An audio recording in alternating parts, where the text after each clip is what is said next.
हिंदी का पेपर है ये, आपकी बता दूं, ये 2022 यानी पिछले साल का पेपर है और इसमें आपको 3 घंटा 15 मिनट का टाइम दिया जाएगा और जो पूर्णांक की बात 70 नंबर किसका पूर्णांक है। 15 मिनट आपको पेपर को पढ़ने के लिए दिया जाएगा। इसके साथ आपको पूरे प्रश्नों में से क्या क्या करना है उसको मैं डिटेल जानकारी आपको दे दूं। पहले से अगर आपने देख लेंगे तो आपको परीक्षा बड़ी आसानी होगी। इसमें दिया है कि निम्नलिखित कथनों में से किसी एक कथन को सही की पहचान कीजिए। इसमें से कोई एक सही होगा, इसको आप टिक कर लेंगे। जैसे आप पढ़ेंगे आप खुद समझ में जाएगा, एक सही की टिक कर लेंगे। इसके साथ साथ आप आगे देखेंगे, सेकंड नंबर क्वेश्चन है, आपको किसी एक का रचनाकार बताना है कि कौन सा इसके रचनाकार कौन सा है। ठीक है, किसी एक का बता देना है बस। थर्ड में आप ये बताना है कि इसके विधि का रचना का नाम बताओ, इस तरह कलम की सफाई का नाम बताओ। यानी कि एक नंबर के आपके क्वेश्चन है ये। दूसरे नंबर की बात की जाए तो ये आपका द्विवेदियों की कवि का नाम, कोई कवि का नाम बताना है, भारतीयों की दो विशेषताएं बता देना, आपको प्रयोगात्मक दो विशेषता देना। ये सब आपका जो है गद्यांश का पार्ट है, इससे करना आपको। इसके बाद आपका जो थर्ड नंबर क्वेश्चन है, थर्ड नंबर क्वेश्चन की बात की जाए तो आपको एक गद्यांश को सॉल्व करना है। 2 गद्यांश दिया होगा और जिसके लिए आपको 2 नंबर आपको संदर्भ के लिए दिया जाएगा। ये 3 क्वेश्चन है, 3 के अलग अलग 2 नंबर के हैं। पहला क्वेश्चन आपका 2 नंबर का संदर्भ, इसमें उसको पढ़ना और उसका संदर्भ लिखना है, किस चैप्टर का, इसके सब लिखना है। इसके बाद गद्यांश के रेखांकित अंश यानी जहां पर रेखा खींची गई है, इसके जो है अंश की व्याख्या करना है, इसको एक्सप्लेन करना है आपको। इसके बाद तीसरा इस क्वेश्चन का आंसर आपको इस पैराग्राफ में ढूंढकर लिखना है। 2 गद्यांश आपको दिया होगा, 2 में से आपको एक का जो है आंसर लिखना है। इसके बाद सेकंड की बात ये हो गई। फोर्थ नंबर क्वेश्चन पे जब आप आओगे तो 2 पैसेज आपको पद्यांश दिया, 2 में से किसी एक को सॉल्व करना और 2 नंबर आपको संदर्भ के दिए जाएंगे, 4 नंबर इसकी व्याख्या का। जो आपको आता हो 2 में से एक कर सकते हैं। 5वें नंबर क्वेश्चन की बात की जाए तो 5वें नंबर क्वेश्चन पे आपका जो है लेखक, किसी एक लेखक का आपको जीवन परिचय लिखना। जीवन परिचय बहुत लिखने के चक्कर ना पड़े, 1 पेज भी बस लिखे।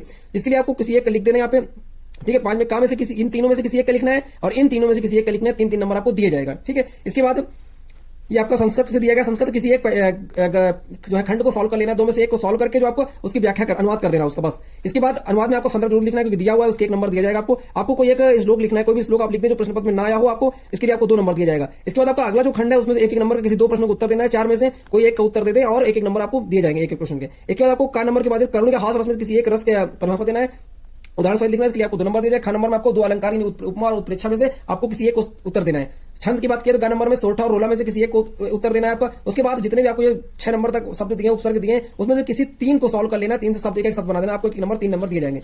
9 का खा की बात की जाए तो 9 का खा में 2 प्रत्यय आपको सॉल्व करना है। आपको 5 प्रत्यय दिया, आपको 2 प्रत्यय के शब्द को बनाना है।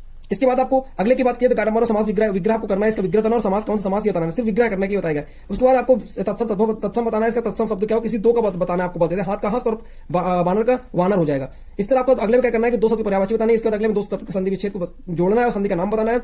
इसको अगले में आपका पंचमी व्यक्ति बहुवचन बताना है। पंचमी व्यक्ति इसका बताना है, फिर इसका बताना है। इसका में से एक बताना है और इसमें से एक बताना है। ठीक है, इसके बाद आपका एक धातु, लकार और पुरुष बताना है और वचन, 4 चीज बतानी है आपको इन तीनों में से किसी एक का। इसके बाद आपका 2 वाक्यों का संस्कृत अनुवाद करना आपको। 4 में से 2 का कर दे। इसके बाद आपको एक निबंध लिख देना। किसी एक का निबंध आपको 2-2.5 पेज या मैक्सिमम 3 पेज समय की गाड़ी में आप लिखे, बहुत लिखने के चक्कर ना पड़े। इसके बाद ये आपको दिया किसी एक का, आपको जैसे अपने साइड चलता है अग्र पूजा, आप अग्र पूजा लिख, जहां जो चलता है उसके हिसाब से आप लिख सकते हैं। ये था बेसिकली आपका ओवरऑल पेपर। और पेपर की समरी कैसे लेके चैनल सब्सक्राइब कर ले। Thank you.